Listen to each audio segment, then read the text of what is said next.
नमस्कार, आप देख रहे हैं आज तक। आपके साथ मैं हूं सईद अंसारी। स्वागत है आपका स्पेशल रिपोर्ट में। अफगानिस्तान के नए उप प्रधानमंत्री मुल्ला बरादर, इस समय अफगानिस्तान से ये सबसे बड़ी खबर है कि मुल्ला बरादर जिंदा है।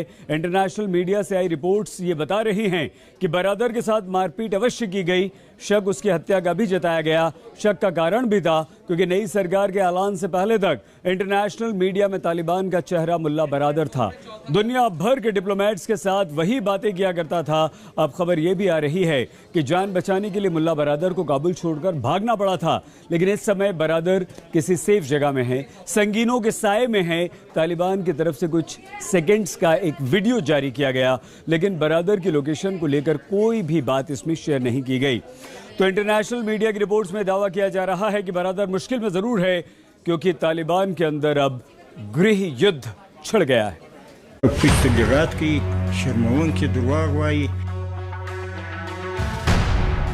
लापता बरादर के लेटेस्ट वीडियो में क्या है?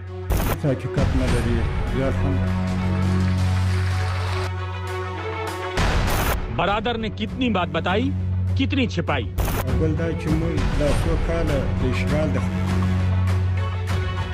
मुल्ला बरादर की लोकेशन वाली पहेली क्या है?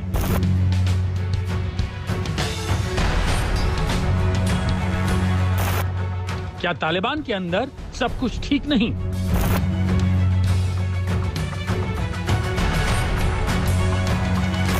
मुल्ला बरादर के पीछे क्यों पड़ गया हक्कानी? अल्हम्दुलिल्लाह, मुझे पड़ता का शुक्र हो। आ गया पाकिस्तानी ऑर्डर, फंस गया बरादर।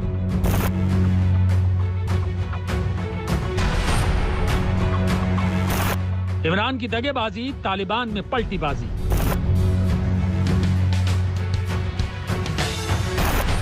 तालिबान में गृह युद्ध वाला नया कांड।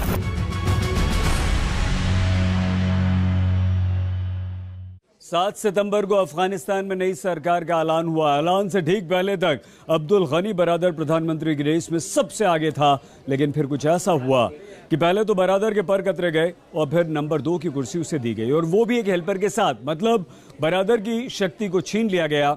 दुनिया के सामने मुल्ला बरादर को तालिबान की नई सरकार में उप प्रधानमंत्री का जिम्मा मिला, लेकिन ये जिम्मेदारी सिर्फ दिखावटी सिद्ध हुई। आज बरादर अपने आप को जिंदा होने के सबूत दे रहा है। आज बरादर काबुल में नहीं, बल्कि किसी सीक्रेट ठिकाने पर अंडरग्राउंड है, और ये तब है जब मुल्ला बरादर को टाइम मैगजीन ने दुनिया के 100 सबसे प्रभावशाली लोगों की लिस्ट में शामिल किया है।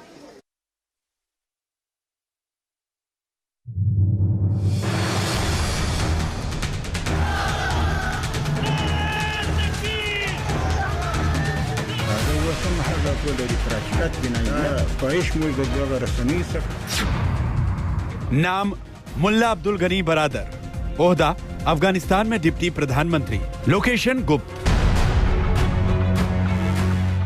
अफगानिस्तान के डिप्टी प्रधानमंत्री मुल्ला बरादर इस वक्त दुनिया के किस कोने में हैं? मुल्ला बरादर की करंट लोकेशन क्या है, ये बहुत कम लोगों को पता है। आज दुनिया को कुछ पता है तो यही कि मुल्ला बरादर अपने जीवित होने का प्रमाण खुद दे रहे हैं। सबसे पहले मुल्ला बरादर के उस इंटरव्यू का हिस्सा सुनाते हैं जो आज पूरी दुनिया की हेडलाइन है।